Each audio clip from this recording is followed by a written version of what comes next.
Cek, cek udah. Oke, thank you. Oke, teman-teman semuanya sudah masuk ya? Suara saya udah kedengeran ya, aman ya? Aman, Pak. Oke, Aman, yang Pak. bisa nyalain kamera silahkan dinyalakan kameranya karena saya bakal screen ini ya, izin juga untuk merekam layarnya karena buat saya juga laporan ke prodi teman-teman semuanya gitu.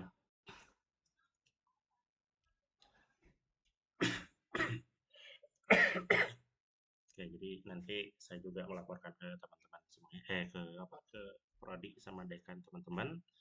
Jadi nanti saya punya bukti juga untuk pelaporan nilai dan kehadiran. Oke, sudah nambah ada 13 orang. Oke, sambil berjalan aja ya, sambil yang terlambat juga nggak apa-apa. Kita mungkin paling lama 30 menit sampai 45 menit ya. Gitu. Oke, bismillahirrahmanirrahim. Assalamualaikum warahmatullahi wabarakatuh. Waalaikumsalam warahmatullahi wabarakatuh. Oke, selamat pagi semuanya. Assalamualaikum. Teman-teman, sebelum kita mulai kuliahan, mari kita berdoa dulu. Menurut agama dan kepercayaan masing-masing, berdoa dimulai.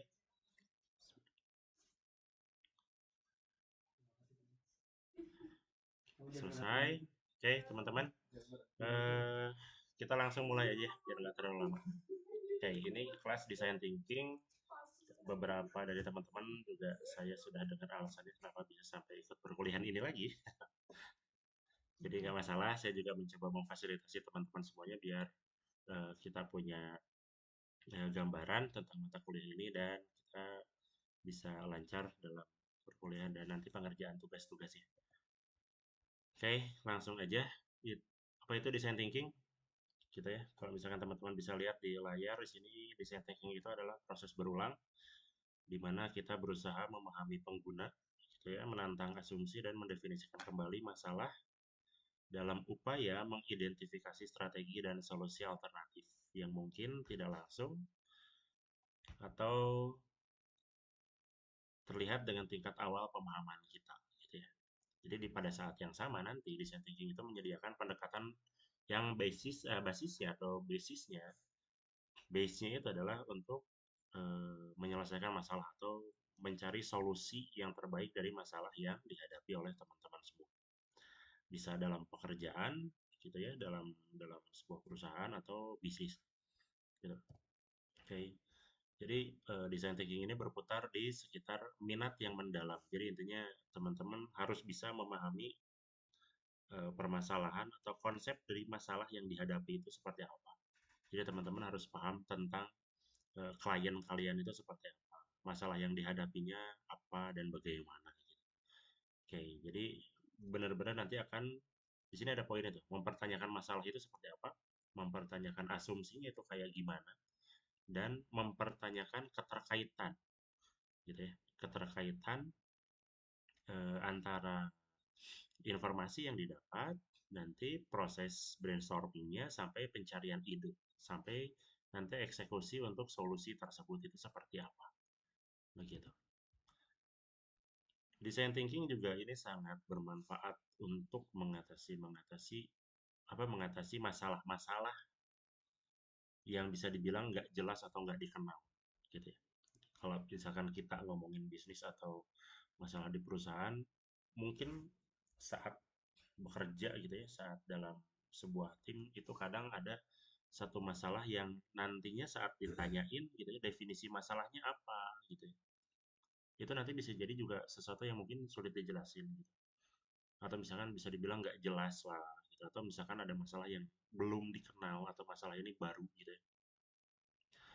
Kayak misalkan proses dalam sebuah pemasaran gitu atau marketing gitu. Awal-awal saat kita masih menggunakan konsep pemasaran konvensional dan beralih ke konsep digital dalam marketing itu banyak banget yang kebingungan dan kesulitan gitu ya. Perusahaan-perusahaan yang masih konvensional saat mulai bertemu dengan internet, sosial media gitu ya. Apalagi zaman sekarang yang banyak banget marketplace itu banyak banget kebingungan yang terjadi. Apa yang harus dilakukan gitu ya. Gimana caranya bisa nge-reach pasar gitu ya. Apa itu live gitu ya, live live marketing gitu. Kalau teman-teman mungkin sekarang jadi sesuatu yang biasa gitu melihat di TikTok atau di Shopee gitu ya.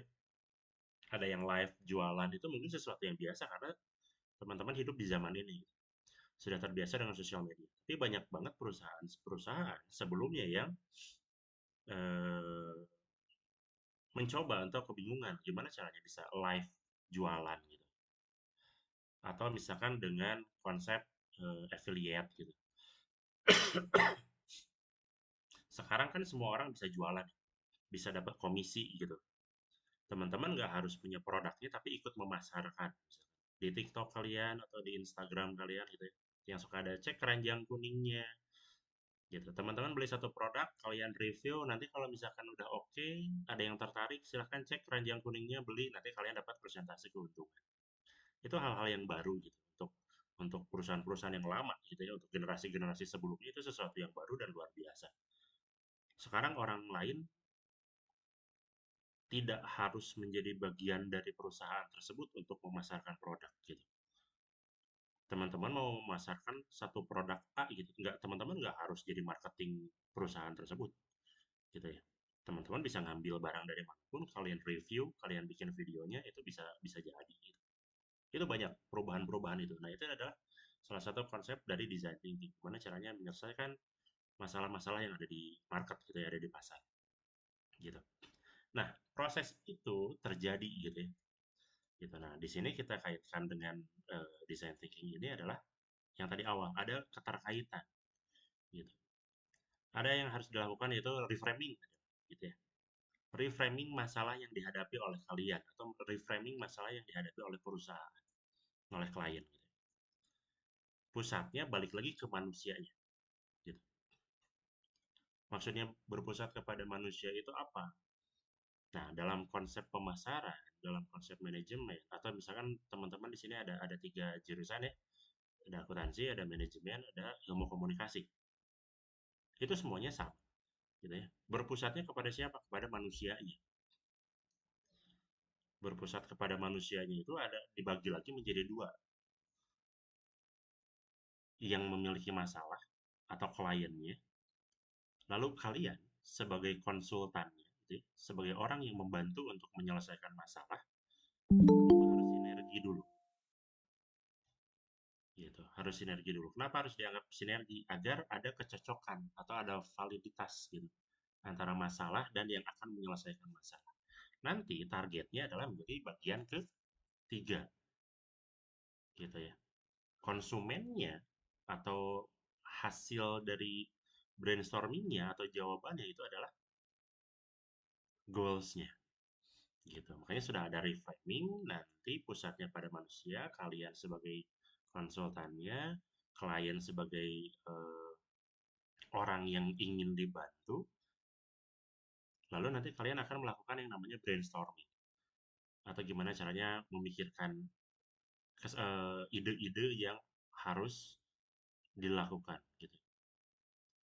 Nah, di sini ada yang dilakukan yaitu mengadopsi pendekatan langsung. Teman-teman bisa langsung interview, teman-teman bisa melakukan berbagai macam teknik yang nanti akan ada penjelasannya gimana caranya kalian menggali informasi dari klien kalian, dari konsumen apa dari apa klien ya, dari klien kalian, dari bos kalian gitu. Gimana caranya? Gitu. Pendekatannya nanti berbagai macam teknik ada. Nanti setelah itu teman-teman akan melakukan yang namanya prototyping atau pembuatan prototype atau pembuatan eh, prototype solusi sebelum nanti akan dilakukan testing dan nanti launching ke pasar gitu. Nah, desain thinking juga melibatkan eksperimen yang sedang berjalan atau membuat sketsa, bikin prototype, testing dan mencoba berbagai macam konsep ide gitu. Nah, balik lagi ke tadi konsep awal, sedikit mengulas. Sebetulnya design thinking ini fungsinya buat apa? Fungsinya bisa banyak banget, teman-teman. Kenapa? Karena ini konsep tentang berpikir. Jadi bisa dilakukan atau bisa digunakan oleh teman-teman semua di sini, oleh siapapun yang ada di sini. teman-teman bisa melakukan ini. Dan bahkan mungkin saat teman-teman belum tahu design thinking itu apa, mungkin teman-teman sudah melakukan ini sejak awal. Teman-teman yang hidupnya penuh masalah tuh pasti sering melakukan ini. Nah, sekarang aja teman-teman misalkan ikut kelas ini, ada di sini, itu pasti kalian ada masalah. Kalau enggak berarti kan sudah lulus, betul ya? Makanya kalian ngulang. Nah, berarti nanti teman-teman harus bisa istilahnya apa ya? Muhasabah diri lah gitu. Mengenal diri, oh kenapa ya kemarin saya nggak bisa lolos misalnya. Kenapa nilai saya kurang bagus segala macam. Teman-teman pasti udah punya jawabannya. Sampai kalian bisa memutuskan, oke saya mau ikut kelas ini. Gitu. Pasti mengulang, mengulang, mengulang. Gitu. Ya, kita lanjut lagi. Tahapan dalam proses design thinking itu yang pertama ada yang namanya empati atau empathize. Gitu ya. Tahap pertamanya adalah empathize atau berempati kepada konsumen atau klien atau bos atau siapa yang minta tolong sama kita. Nah, berarti otomatis kalau dalam tahapan empati kita harus bisa terbuka. Terbuka itu maksudnya apa? Kita harus bisa menerima semua informasi dari klien atau dari konsumen. Gitu. Kayak teman-teman aja sehari-hari ngobrol atau curhat deh gitu. Kalian pernah jadi tempat curhat orang lain? Jadi tempat sampahnya orang lain lah ya kalau misalkan ada yang galau atau ada yang putus cinta atau segala macam. Kalian dengerin terus. Nah, itu yang terjadi sama kalian dengan klien, dengan bos kalian atau dengan atasan kalian atau dengan masalah yang terjadi. Kita berada di posisi kita harus bisa mendengarkan dulu. Kenapa? Karena nanti teman-teman membutuhkan informasi itu gitu ya dalam tahapan selanjutnya. Nah, yang harus dilakukan apa misalnya? Tadi harus bisa perhatian, harus bisa mengamati gitu ya. Harus merasa terlibat gitu. Agar bisa berempati dengan orang-orang ini gitu ya, dengan konsumen, klien gitu ya, dengan bos kalian gitu. Biar teman-teman bisa memahami dari sudut pandang konsumen tersebut gitu. Bahkan bisa jadi memperoleh ini nih, pemahaman pribadi yang lebih dalam gitu. Teman-teman misalkan ada jurusan manajemen mungkin di sini. Nanti ada yang minta tolong, saya punya produk nih, tapi produk saya kok nggak laku-laku. Dengerin ceritanya, curhatnya. Nah, teman-teman di situ mulai bisa berproses. Oh, mungkin dia jualan karena terpengaruh orang lain. Oh, mungkin dia jualan karena eh, ada motivator yang menyemangati dia untuk jualan. Tapi ternyata kok nggak laku-laku. Nah, teman-teman nanti kan bisa apa? Membuat strategi di situ. Bisa memahami gimana caranya. Kemasannya seperti apa, produknya apa, harganya berapa, harga produksinya berapa, dia udah memasarkan di mana, kenapa masih belum laku. Nah, itu kan semuanya nanti bisa diproses. Empati ini sangat penting gitu ya dalam proses design thinking. Kenapa? Karena berpusat kepada manusia. Gitu. Manusia itu siapa aja? Kalian sebagai konsultannya atau yang akan menyelesaikan masalahnya, konsumennya, dan pemilik usaha. Kalau dalam konsepnya bisnis ya, gitu. Sudah cukup jelas? Kalau nanti ada pertanyaan langsung ditanyain aja biar kita bisa diskusi. Oke. Yang kedua, ada yang namanya tahapan divine. Gitu. Tahapan divine itu bahasa Indonesianya mungkin mendefinisikan gitu ya. Mendefinisikan apa yang terjadi setelah kalian mendengarkan tadi di tahapan yang awal. Saat kalian sudah berempati gitu ya, sudah mendengarkan masalahnya, sudah ngedengerin curhatnya gitu, udah ngedengerin semua keluh kesah dari klien kalian, dari bos kalian, atau dari teman kalian, teman-teman bisa mendefinisikan di situ. Teman-teman punya waktu untuk mencatat dan menjabarkan apa saja sebetulnya poin-poin atau inti dari masalah tersebut. Gitu. Karena di sini juga bisa dibaca oleh teman-teman semua ya. Di sini proses mengumpulkan informasi yang telah kita buat dan kita kumpulkan di tahap empati. Gitu. Nah, kita harus bisa berusaha untuk mengidentifikasi masalah, gitu. Biar jelas dulu apa yang jadi targetnya. Karena bisa jadi target itu bayang-bayang tuh ngeblur, gitu. Bisa jadi nggak jelas, gitu. Makanya kalau teman-teman mungkin punya pengalaman untuk eh, barangkali teman-teman pernah mempromosikan sebuah produk gitu atau barang kalau jualan gitu ya di sosial media, mau pakai apa? eh, Layanan berbayar untuk mempromosikan sebuah barang atau jasa pasti ditanyanya detail gitu. Detail itu seperti apa? Misalkan teman-teman punya produk A terus kalian mau nyobain untuk mempromosikan di TikTok. Itu pasti pertanyaannya banyak sebelum dipromoin. Ditanya dulu produknya apa, jenisnya apa, dikonsumsi untuk siapa, dewasa, remaja, atau anak-anak, gitu. Dipromosikannya di daerah mana, pekerjaannya apa, latar belakangnya apa, itu pasti sangat detail sekali. Nah, di situ teman-teman mendefinisikan biar lebih clear, biar lebih jelas. Oh, teman-teman seorang konten kreator gitu.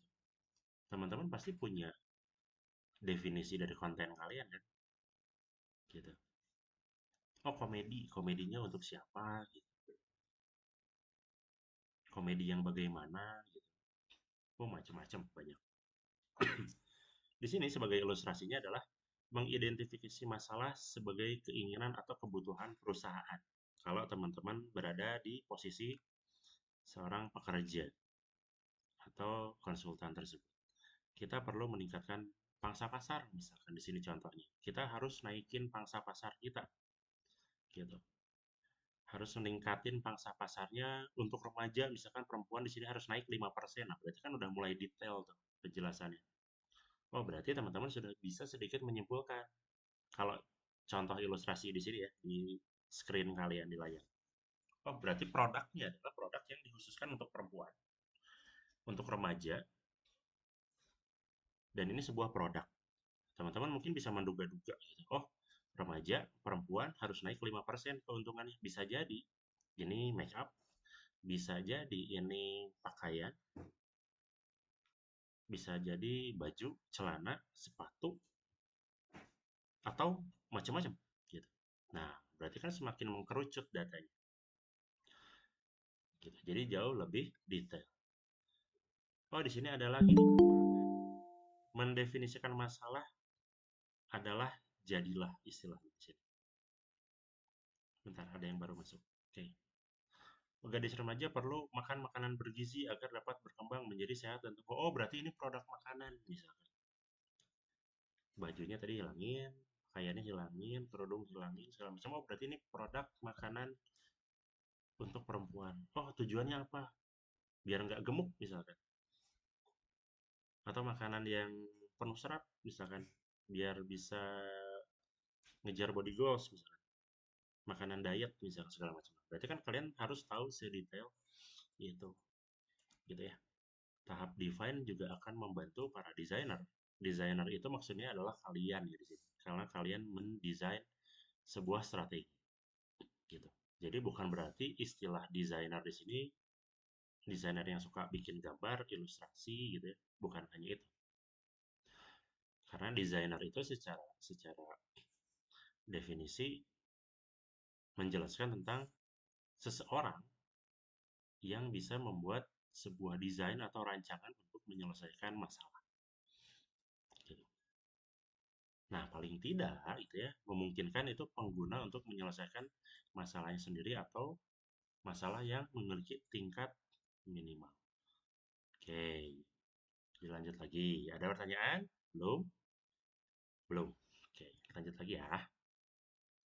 Nanti kalau misalkan ada yang mau nanya atau mau interupsi, silahkan nanti dinyalain aja mikrofon. Oke, jadi nanti kita bisa diskusi. Step ketiga adalah ideate gitu, atau ideasi. Nah, tahap pertama tadi empati, gimana caranya kita bisa berempati kepada konsumen atau klien kita. Yang kedua tadi define atau mendefinisikan gimana caranya mengetahui poin atau inti dari masalahnya, mendefinisikan. Yang ketiga adalah tahap ideasi atau idea. Gitu. Idea itu adalah proses di mana teman-teman mencari ide. Gitu. Mencari ide. Balik lagi tadi, karena pusatnya pada manusia, berarti masalah-masalah ini harus difokuskan kepada manusianya. Gitu. Berarti bukan alat bantunya saja. Gitu. Kalau alat bantunya itu nanti bisa digunakan saat nanti proses prototyping. Gitu. Tapi pusat masalahnya itu adalah kepada manusia. Harus punya latar belakang yang kuat untuk bisa diselesaikan masalahnya. Kalau di sini kita baca gitu ya, dengan latar belakang yang kuat, kita dan anggota tim dapat mulai berpikir di luar kotak. Teman-teman katanya harus bisa berpikir out of the box katanya. Harus mencari ide-ide untuk menyelesaikan masalah seunik mungkin. Nah, step by stepnya salah satunya adalah dengan mencatat. Teman-teman bisa mencatat dari ide yang kalian pikirkan atau ide yang kalian bayangkan. Gitu. Dicatat tuh biar nggak lupa. Jadi, oh masalah tadi yang empatinya sudah kena, lalu mendefinisikan udah tahu inti masalahnya apa, lalu kita catat solusi apa nih yang paling baik untuk menyelesaikan masalah ini. Nah, teman-teman bisa nyatet tuh di situ. Gitu. Kalau kita ngomongin tadi pemasaran yang tadi, di sini ada teman-teman dari Ilkom, teman-teman dari manajemen akuntansi. Anggap aja kita ngomongin bisnis loh ya. Gitu. Kita ngomongin film deh. Kita ngomongin film. Anak Ilkomnya ini PR apa broadcast yang ada di sini? Kita anggap aja produknya film ya. Kita anggap aja produknya film. Gitu. Teman-teman sebagai PR juga masuk di satu tim, manajemen satu tim, akuntansi juga satu tim. Intinya produknya film dan kita harus memasarkan itu. Oke, berarti masalahnya udah ketemu, udah didefinisikan. Ini film harus goals, harus bisa booming 1 juta penonton di Indonesia. Filmnya kebetulan bagus, gitu. Tapi tetap film bagus kalau pemasarannya kurang oke, sama-sama bisa jadi nggak laku. Nah, disitulah dibutuhkan gimana caranya berpikir di luar kotak tadi, untuk nyari ide. Film gimana caranya biar bisa dipromosi dengan baik? Yang pertama, bikin teaser atau trailer. Cuplikan-cuplikan film nanti itu di-upload di sosial media, di TikTok, di Instagram, di Facebook, di YouTube. Itu satu step, satu ide. Oke, ide kedua apa? Aktornya sama artisnya podcast. Gitu. Datang ke channel-channel YouTube artis-artis gede atau podcaster misalkan. Deddy Sumargo, Raditya Dika, Close the Door, Vincent Desta misalkan, atau PWK, atau apapun. Nah, itu berarti kan tahap ide kedua. Oh, artisnya harus interview untuk mempromosikan. Baru 2 ide tuh. Oh, yang ketiga, butuh apa lagi? Bikin poster. Oh, bikin merchandise. Oh, bikin meet and greet. Gitu ya, ketemu fans segala macam. Nah, itu kan bisa dilakukan. Jadi idenya banyak. Dijabarin. Ide A, ide B, ide C, sampai sebanyak mungkin. Gitu. Nah, itu berarti tahap-tahapan ide yang harus dicatat. Oh, kira-kira untuk promosiin film seperti apa? Teman-teman yang misalkan di sini Ilkom nih, anak Ilkom. Kalau kebetulan yang jurusan broadcast, berarti kan harus bikin film yang baik gitu seperti apa?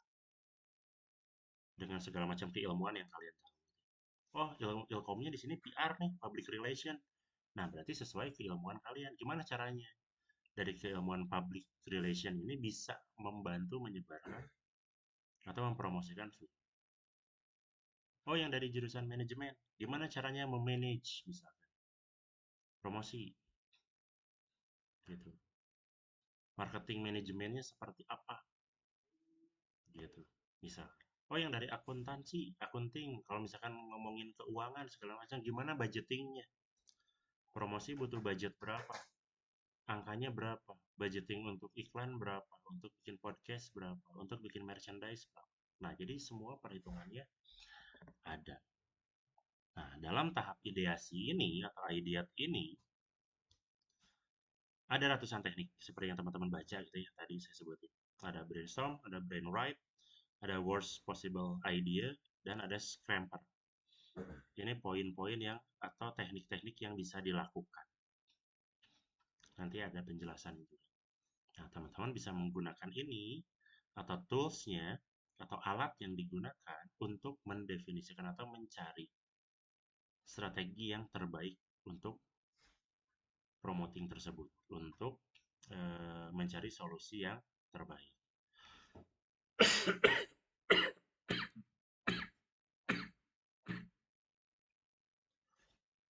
Nah, berikutnya ada yang namanya prototype atau prototyping.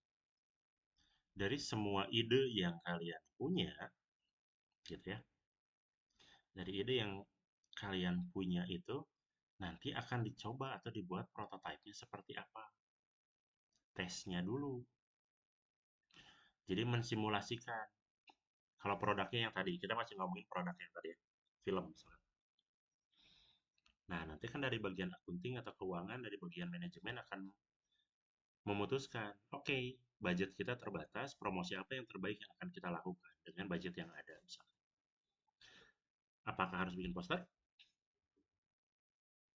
Apakah harus bikin podcast misalnya? Apakah harus promosi di sosial media? Nah, nanti pilih salah satu, simulasikan dulu dengan berbagai macam teknik yang tadi.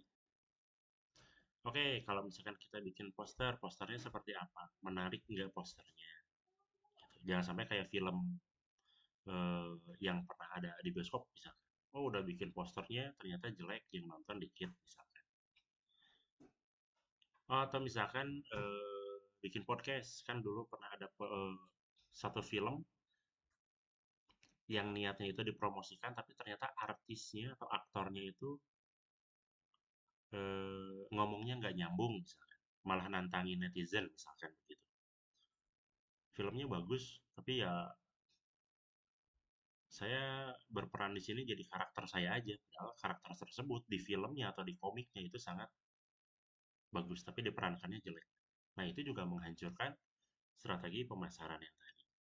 Itu blunder saat sudah launching. Nah, kalau di sini teman-teman ngomongin tentang prototype, gitu. Ngomongin tentang sebuah konsep awal atau konsep dasar sebelum promosi itu dilakukan. Kenapa? Karena berkaitan dengan budget, ya. Gitu. Teman-teman ingin mempromosikan satu produk itu pasti ada yang namanya budgeting, gitu. Ada uangnya berapa, gitu. Promosinya berapa, gitu. Teman-teman misalkan sekarang punya produk, misalkan di sini ada perempuan, misalkan tetehnya misalkan di sini jualan, gitu. Anggap aja misalkan jualan jaket, misalkan. Pasti teman-teman di sini atau tetehnya yang tadi jualan jaket pasti akan mikirin gimana cara promosinya. Oh, kalau misalkan di TikTok pengen dibantuin promote harus bayar 100.000 per hari biar bisa nge-reach nge-reach viewer sampai 1.000 orang, 5.000 orang. Nah, berarti kan harus disiapin bikin videonya yang bagus seperti apa. Nggak mungkin asal-asalan dong. Gitu. Oh, teman-teman di sini misalkan ada yang jualan makanan, gitu. Sebelum dijual di produksi massal, bikin prototipe-nya dong. Bikin tester kalau makanannya. Dicobain dulu makanannya enak nggak, gitu. Kalau enak, oke berani ngejual. Tapi kalau nggak enak, sudah otomatis kan pertanyaannya ngapain dijual kalau nggak enak, gitu. Jadi berbagai macam tes, walaupun ini hanya sebagian kecil dari bisnis. Karena banyak lagi faktor yang lain, gitu. Teman-teman jualan makanan, udah dibikin resepnya enak banget, pemasarannya udah bagus, misalkan ngendorse, pakai endorse misalkan influencer, bisa aja tetap gagal, gak laku. Atau bisa jadi tadi ngomongin film yang tadi. Filmnya udah dibikin bagus, efeknya udah bagus, musik udah bagus, aktornya udah terkenal. Tapi ternyata setelah dipromosiin dan setelah launching filmnya, ternyata yang nonton sedikit. Berarti ada masalah di sistemnya atau di strateginya. Gitu. Nah, berikutnya ada yang namanya tahapan tes. Kalau tahapan tes ini ngomongin tentang tadi, setelah teman-teman melewati 4 proses yang tadi, berarti teman-teman sudah menentukan satu keputusan di mana prototype tadi sudah dianggap selesai atau sukses. Akhirnya ada dalam tahap testing. Testing ini sudah mulai dipasarkan, tetapi hanya sebagian kecil. Kalau film, misalkan tadi ngomongin film, berarti ada teaser yang lebih panjang. Ada cuplikan film, misalkan 4 menit, 5 menit, lihat responnya seperti apa. Misalkan gitu.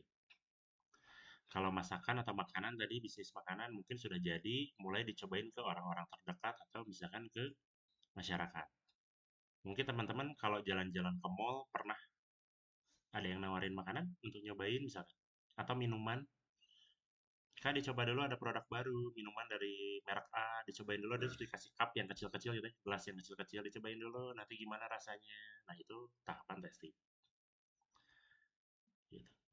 Atau misalkan teman-teman sering banget lihat SPG, misalnya SPG yang keliling tuh, ada minuman, ada makanan, atau rokok gitu ya. Itu udah ada tahapan testing juga. Gitu. Tetapi, tahapan testing ini tidak selalu produk tersebut gitu ya, itu masih proses pengembangan, enggak juga. Nah, sebuah perusahaan kalau sudah masuk ke tahapan testing ini di masyarakat, sudah dianggap 99% siap dipasarkan massal. Gitu. Karena sudah masuk ke tahapan produksi massal. Tapi kalau ngomonginnya bisnis eh, apa UMKM gitu ya, SME gitu ya, small dan medium gitu. Itu biasanya proses tes masih kecil-kecil gitu. Tapi untuk produk-produk besar atau perusahaan besar, kalau sudah masuk tahapan tes berarti sudah siap produksi massal. Hanya tinggal sedikit penyempurnaan atau hanya membutuhkan testimoni saja biar dia bisa dipasarkan manual. Nah, di sini teman-teman sudah selesai. Ada yang mau ditanyain? Pas, ini 32 menit. Nah, jadi itu tahapan prosesnya. Jadi ada empati, ada divine, ada ideate, dan ada prototyping. Terakhir tes selesai. Ini proses design thinking yang cukup singkat dan sederhana yang bisa saya sampaikan dengan waktu secepat mungkin. Gitu. Dan tahapan-tahapan yang lain sebetulnya banyak nanti kayak misalkan yang kita omongin tadi ya. Ada teknik-teknik, brainwright, worst possible idea, ada scramper itu nanti kita bahas lagi di pertemuan-pertemuan berikutnya. Gitu. Ada pertanyaan sejauh ini? Tidak ada. Kalau tidak ada berarti nanti kita ketemu lagi. Hmm, Mau dipadetin aja atau mau kita ngomongin per minggu? Kalau kemarin sih ke beberapa teman-teman mau dipadetin ya. Mau dipadetin aja Pak kayaknya. Dipadetin aja. Padetin aja Pak.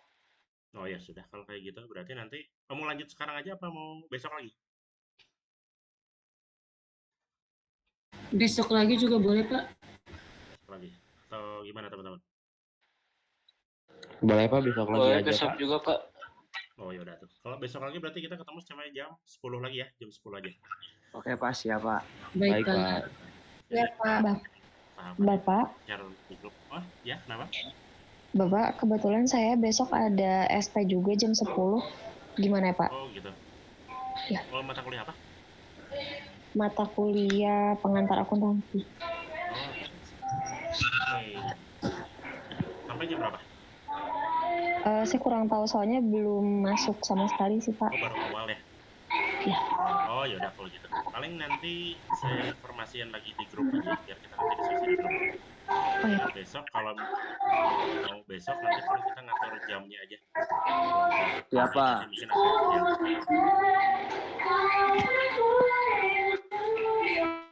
ada yang kerok ya. Ya udah nggak apa-apa. Oke jadi teman-teman itu pertemuan pertama kita. Jadi nanti materinya saya share di grup WhatsApp dan nanti sisanya nanti kita diskusi di grup WhatsApp aja ya. Oke. Oke, kalau gitu terima kasih banyak teman-teman yang sudah hadir. Saya tutup. Assalamualaikum warahmatullahi wabarakatuh. Selamat siang semuanya. Selamat siang, Pak. Waalaikumsalam, Bapak. Terima kasih, Bapak. Ya, Bapak. akan boleh keluar dari zone.